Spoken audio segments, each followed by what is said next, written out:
Hey, what's up? It's Dominic D'Angelo of adfreeshows.com, SEScoops.com, and OneTrueSportTV.com. But it is Rumor and Innuendo, and I am here with none other than Robert Karpolis, WE Creative _ish. The gang is back together, Robert. How you doing, man? Dude, 2 days in a row, you didn't send me the invitation. I'm sitting, I'm waiting, I'm ready to go. Nothing. Zilch. I Zilch. was away, folks. I was back. I was out for a work thing. Apologies that I could not be here to talk all of the exciting things. And I can't pretend that you don't have that mustache. I know, right? What is please tell me this is for some role. Like while I was away, you got cast as Roderick Strong's stunt double. No, somebody asked if I would bring the stash back, and I brought it back. I only wanted to keep it for a day, but I forgot to shave it off. Who asked you, like, what person in your life that wants to see the world burn said, you know what we need is we need no the hand gesture, everything about this looks like you should not be allowed within 500 feet of a school.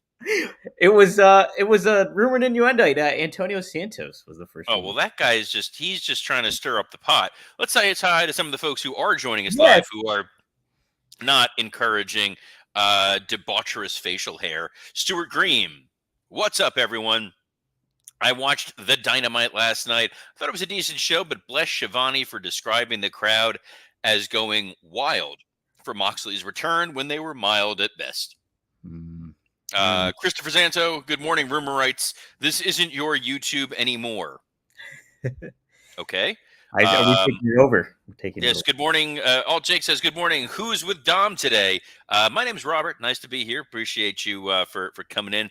And Wrestling Old Head, good after morning, R&I. I take back what I said about Page. He is built to snap and become Hangman Magnum Page, and it's going to be great stuff. Do you think you're going to be hosting a podcast with Adam Page when all is said and done? Straight talk with Hangman. Yeah. Hangman with Hangman. Playing Hangman with Hangman. Something like that. We'll think. Maybe we don't brainstorm right now, Dom. Maybe we move into the fact that we've got a lot of stuff to talk about. All In happened. That was several days ago, and this was the fallout from All In. The fall in. The Fallen. The fallout, because we're going into All Out. How about that? There was other stuff that happened in the wrestling world while I was away. The WWE Performance Center relocated and then unrelocated, which is remarkable. I saw a flood of messages from people saying, oh my God, they're moving to Vegas, they're relocating. And then it's like, no, they're not. No. Very briefly, just to touch on that moment, they're not going to move to Las Vegas, Nevada, because the purpose of NXT is for the young talent to be able to work in front of live audiences. And they run shows all throughout the state of Florida.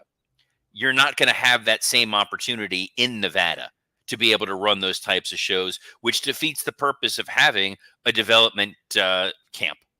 The idea that UFC's headquarters there, they're not running MMA shows in like Reno. Yeah. Or Pahrump, Nevada. Pahrump, Nevada, which I only know because of Studio 60 on the Sunset Strip. Wow. The other news, my plane landed.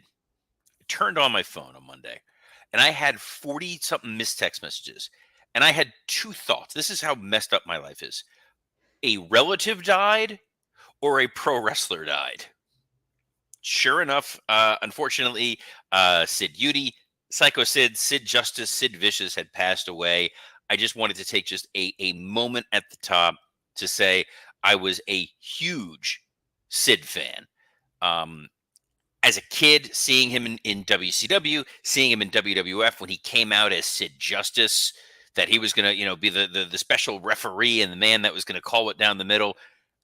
His turn on Hogan when he jumped down from that is a seminal wrestling moment right there. When Sid came back to the WWF in the mid 90s, he was such a guilty pleasure. Like, I loved watching Sid footage. Peek behind the curtain when I worked at WWE, and we used to have to quality QC shows before they go on the air. We would all kind of fight over who got to watch the show that had Sid on it, because the Sid matches were always so just goofy fun. He was dominant. He was over. The clearest way I can point this out was I was messaging with Lance Storm, whom I have been friends with for many years, love and respect his view of pro wrestling.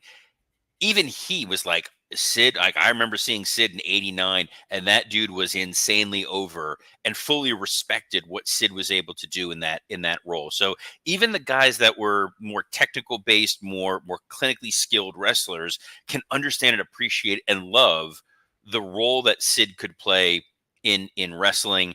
And he was, mocked at the time a lot for the softball thing. Sure.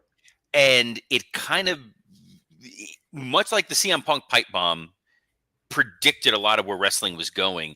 Sid and his ideology is not out of the realm of what people want to see now, which is letting wrestlers take time away from the industry, letting them have the opportunity to work almost in a seasonal basis. Whereas in WCW and in WWF, he was on the road, 5, 6, 7 days a week.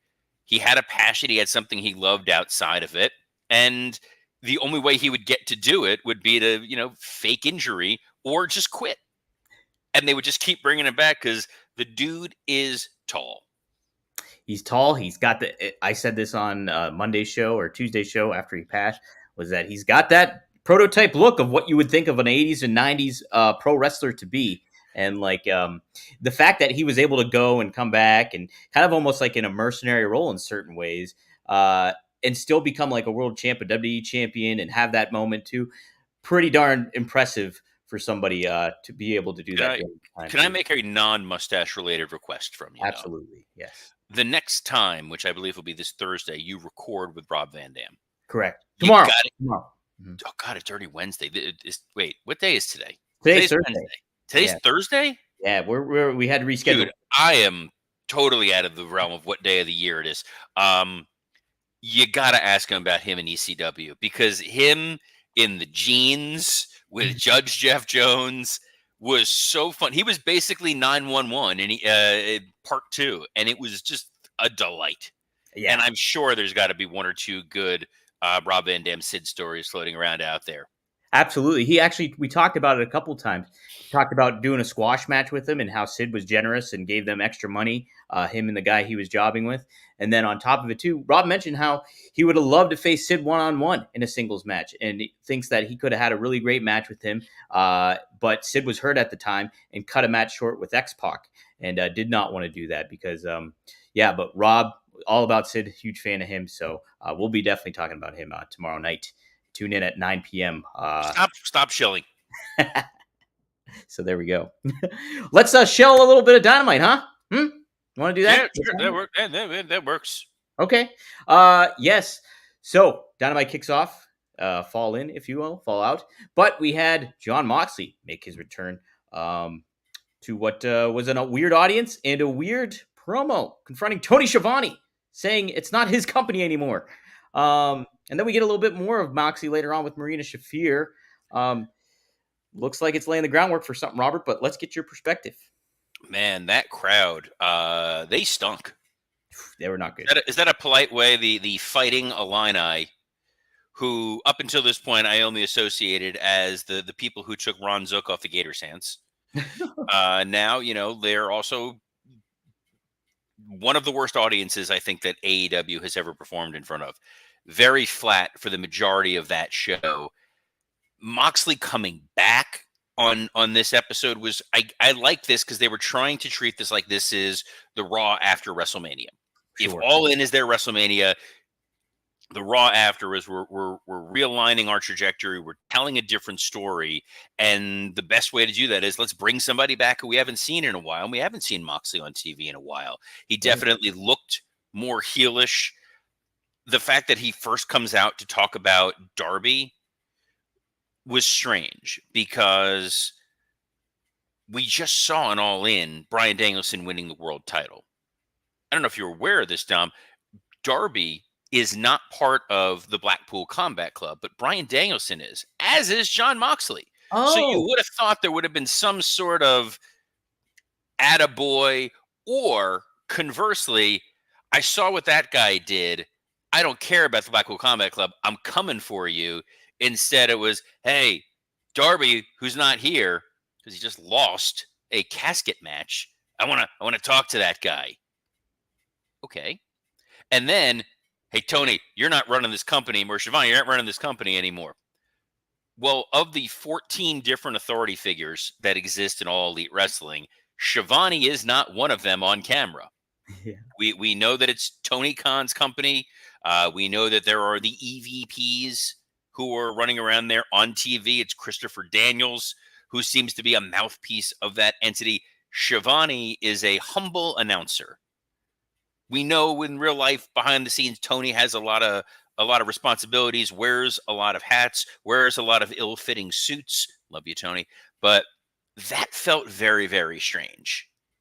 It did. It really did. And like, the only thing I'm thinking is like, is he doing like an R-Truth where he's mixing up Tony Schiavone, Tony Khan, and just doing that? But it did not. I like seeing Moxley. I think he's got a great look coming back, but it's all what you said. Like no reference to, his Blackpool Combat Club team members, no reference to Danielson, referencing Darby Allin out of nowhere. It just seemed very put there and unexpected. I don't know.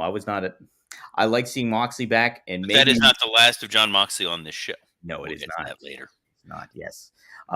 We also starting off with first match, Tomohiro Ishii taking on Hangman Page, and what was a long match. I liked the match itself. I thought it got Ishii sold very well for Hangman, and it made Hangman look even more credible and fired up. Then we get Swerve confronting him after the match and going into that. But Robert, let's get your thoughts on all this going on for the opening match. Yeah, look, it's yes. On the one hand, it's an outsider. I've said my piece on that numerous times. If you're going to bring in an outsider who now the audience is somewhat familiar with, he did compete at your last pay-per-view on the pre-show. He's been on TV for quite some time now. You can use him to feed to a guy like Hangman Adam Page. The match was a surprising back and forth. It was a tough Hangman that he needed because since his return, he has been somewhat ineffective. The showdown with him and Swerve, guys, mark this down. It's 12:13 p.m. Eastern Standard Time on Thursday. I'm praising AEW for following up on something that happened on a pay-per-view, so it didn't exist in a vacuum. Yeah. Hangman Page interfered at the pay-per-view. We saw him get a little bit of comeuppance with Swerve here. It was a lot of back and forth talking. And like you said, this was a very competitive match with Ishii. Minor nitpick, I would have liked for him to have been tired. He did just go through a very tough, very physical, athletic contest. You should not be having that much of a conversation. Right. The conversation was, dude, you cut a promo on my baby. And then it was like, oh, I was like stalking your wife and watching you, give birth. But I was going to let you be and you go be a dad because you're not built to be a champion. And then you interfered. And now we're going to face each other in a solid steel cage. How did this resonate with you, Dom?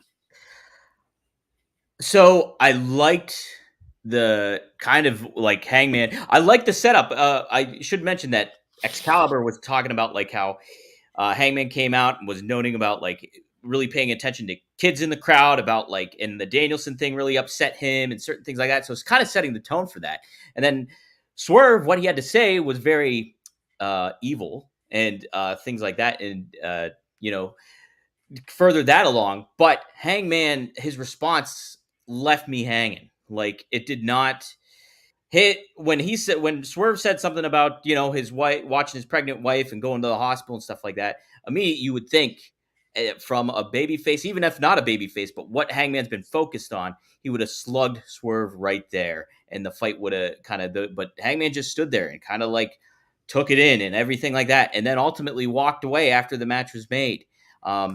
And so I liked it in certain ways. I did not like the ending of it, and I did not like Hangman not kind of sticking up for his family in certain ways.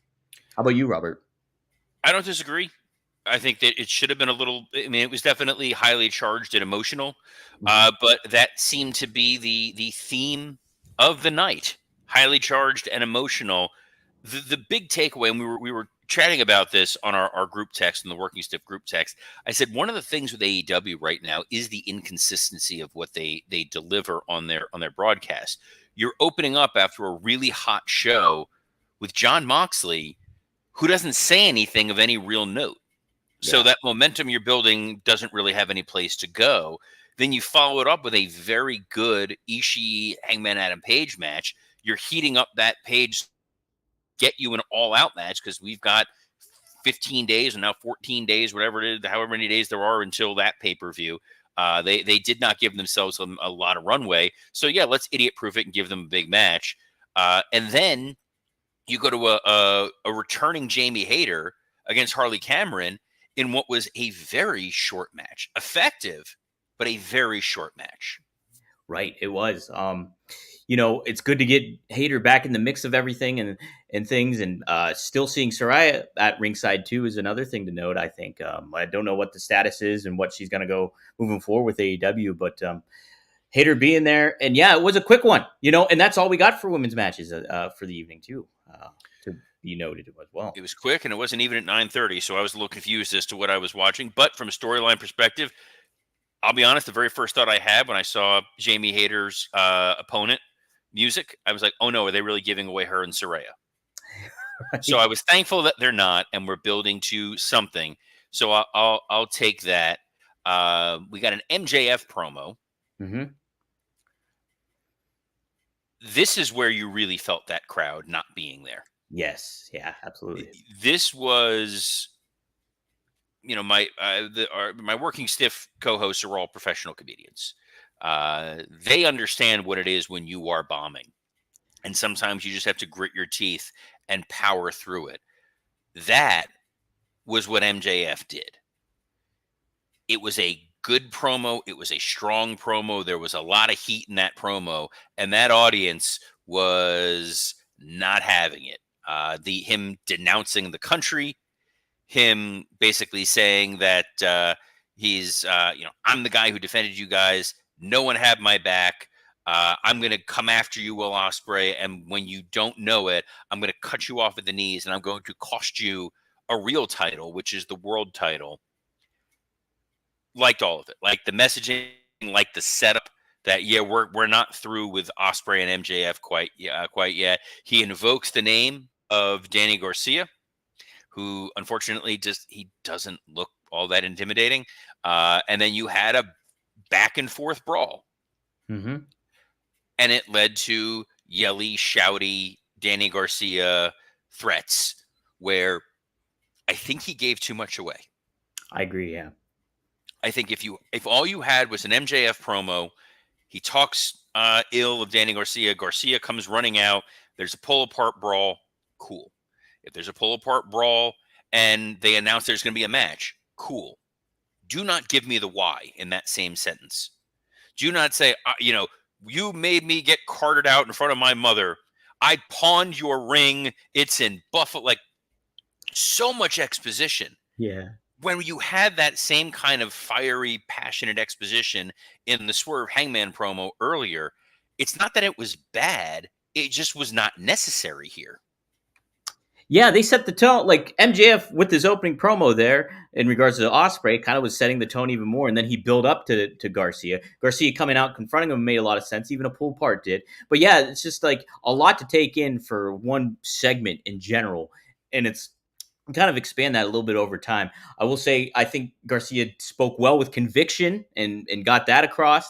But is this going to be a match we're looking forward to at all? And anything MJF's pretty much involved in, I'm kind of invested in, just from the base level of it all. So it'll be interesting to see how they kind of execute it for All Out. It is, and I would have liked to have seen him selling the neck a little more, since they did build up the tire driver. I mean, look, he definitely made you believe that his neck was stiff. And guys, if you want to make sure that she believes that you're stiff, our show is sponsored by Blue Chew.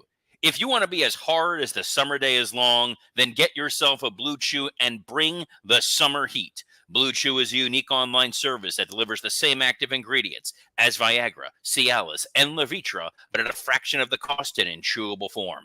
The process is simple. Sign up at BlueChew.com, consult with one of their licensed medical providers, and once you're approved, you'll receive your prescription within days. The best part, it's all done online. No visits to the doctor's office, no awkward conversations, and no waiting in line at the pharmacy. You can take them anytime, day or night, so you can plan ahead or be ready whenever an opportunity arises. Blue Chew tablets are made in the USA, despite the fact that MJF has renounced this country, and they are prepared and shipped directly to your door. Guys, you don't need to be like Danny Garcia. You don't need a lot of talk. You just need a little bit of action, because Blue Chew wants to help you have better sex. Discover your options at BlueChew.com. We've got a special deal for our listeners. Try Blue Chew when you use our promo code RUMOR at checkout. Just pay $5 shipping. That's BlueChew.com, promo code RUMOR, to receive your first month free. Visit BlueChew.com for more details and important safety information. And we thank Blue Chew for sponsoring this episode of Rumor and Innuendo. Yes, thank you, Blue Chew. Thank you. Were you thankful for the learning tree and Roderick Strong taking on Hook and his team as well? With the Guys, Blue Chew will help your dick, and Jericho can chug on a bag of dicks instead of this 8-man tag, which was a weird hodgepodge. The positive, we're all about positivity here. Yes. Suddenly. At the end of the match, when Roderick Strong tapped and his foot was under the ropes, you went, okay, we've got a new challenge for him and Hook. That was all you needed. Mm-hmm. You didn't need the Undisputed Kingdom coming out after. You did get one of the most hilarious moments unintentionally on Dynamite, was Jericho being held back by security and clearly not doing anything. And I don't think he realized he was on camera. It was kind of like, it was remarkable. But yeah, look, we've got another match that will probably get it all out, which is Strong and Hook. I'm not super excited about it, but I think it's going to be better than the learning tree stuff that we saw before. It got Briscoe on TV, so I'll take that as a win any day of the week. Yeah, it's always nice to see Mark Briscoe, and this is like, you don't get a lot of the Kingdom, and when you do, it's just kind of like, where are they fitting in at? This kind of makes a little sense, that them going up against Hook and everything like that. It should be an intriguing, more intriguing matchup than what Hook's been through. Let's see here. We got backstage segment, private party and Mercedes Moné with Okada. Okada's still in the comedic role here. Do you like it? Are you thinking this is wearing out its time a little bit, or what do you think there, Robert? The set dressing Mm-hmm. could have used a little more work. Okay. Some balloons and a single little CEO sign. If it's Mercedes and you want to go all out for something, no pun intended, do it. We saw on the other channel the celebration for Nia Jax. Yeah. They had a bunch of nonsense there. I think Camille and her role was good. I didn't realize Private Party are still around. Good for them. I know they competed at All In. Fine. If this ends with Mercedes and Okada as a couple, okay.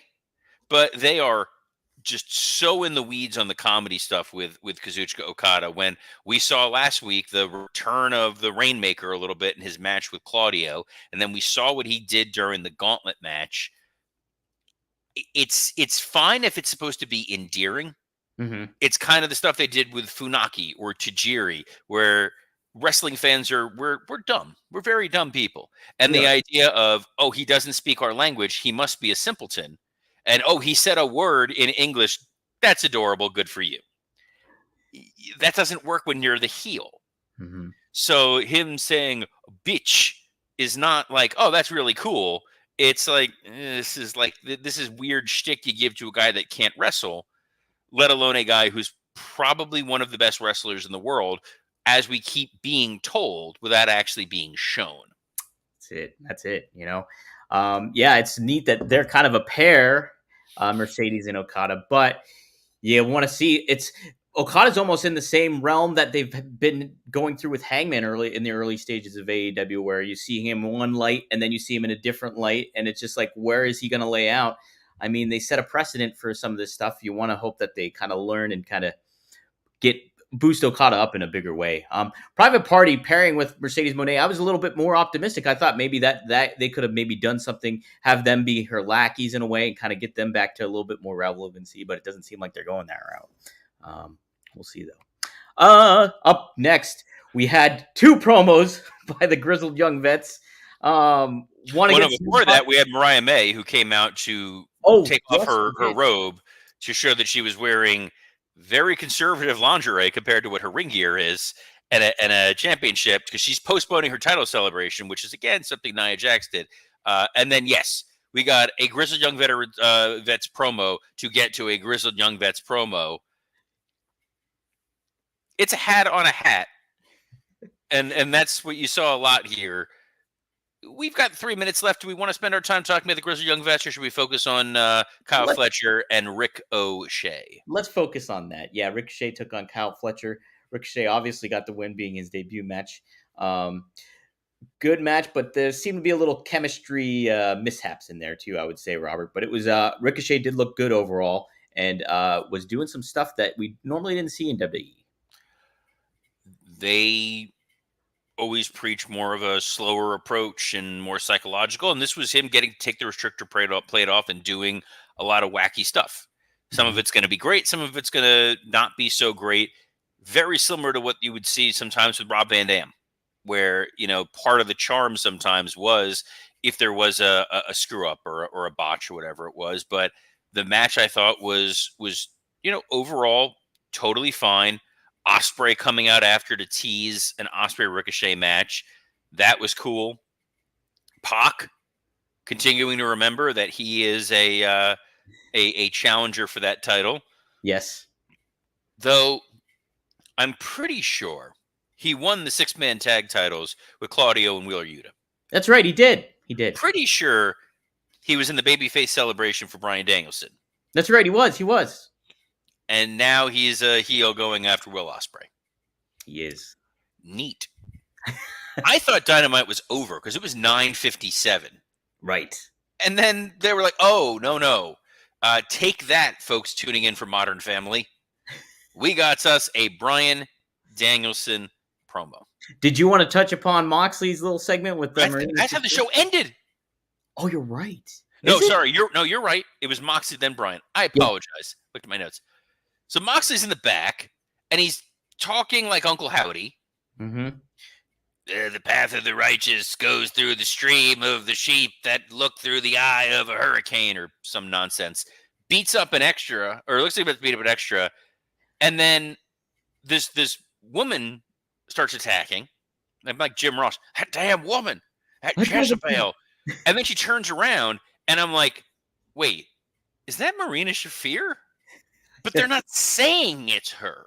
Mm-hmm. And she's beating up dudes and then staring at the camera like I'm supposed to know who Marina Shafir is. And then I'm like, is she part of the, that Pasta Fusion collective on Raw? Pasta Fusion. And instead, they eventually were like, why is Marina Shafir here? And I'm going, I have less than no idea. What is the point of that? Right. Who was clamoring for a Marina Shafir push? Even Roderick Strong isn't being like, who really needs a push? Marina Shafir. That was weird. Bryan comes out. He talks about how winning the title was the greatest day of his life, how it meant a lot to his daughter. He seemed rejuvenated. He seemed energized. He teased the whole, I got to go for neck surgery. I got to go away for a while, but not now. It'll happen, but not today. And then he throws out an open challenge. I'm trying to get through this very quickly because there's not that much time left. Darby Allin is the number one contender for the AEW World Title because he won the Grand Slam, won the Battle Royal to face him at Grand Slam. Correct. Christian Cage won the number one contendership slot by winning the Gauntlet match at All In. Mm-hmm. Correct. So they throw an open challenge out that nobody knew was going to happen because Bryan concocted this in his brain. So Jack Perry pre-records a promo on the off chance Brian's going to throw out an open challenge just so he can jump him. Yeah. And some people wonder why I occasionally say Tony could probably use a writer or two to work with on this. Right. Someone who's going to be like, hey, TK, love what you're doing. Think this is great. This don't make a lick of sense. Let's try to fix that. Right. You know who would have had a field day with this kind of stuff? Who? Old school guys like a Magnum TA or Greg Gagne. But how would I ever know what Magnum TA and Greg Gagne have to say about wrestling? My goodness, Robert. Well, if you go to fourhorsemannetwork.com today or onetruesporttv.com today at 4 p.m. Eastern Standard Time, you'll hear Greg Gagne. I hate to interrupt you, but I was almost going to say I'm pretty sure the Four Horsemen Network Arn tribute to Sid might not be floating up there anytime soon. I don't think I think they touch upon Sid. They do touch. Cut for time. Yes, but you will hear about probably about Sid on Gagne and Magnum today, 4 p.m. Eastern Standard Time. Tune in fourhorsemanNetwork.com and OneTrueSportTV.com. Also, a new episode Rob Van Dam dropped on Monday, 4:20 p.m. Eastern Standard Time. RVDTV.com. He covers some good ground about Cauliflower Alley Club, and we talk some good stories about how Jack Lanza taught him to throw a good working punch. So more on that. Tune in RVDTV.com. So there you go. Robert? When I'm done with this show today, I'm about to go record with Scott Chaplin for this week's episode of Working Stiff. Since I've been out of the wrestling sphere for the last couple of days, we'll be talking all things Monday Night Raw.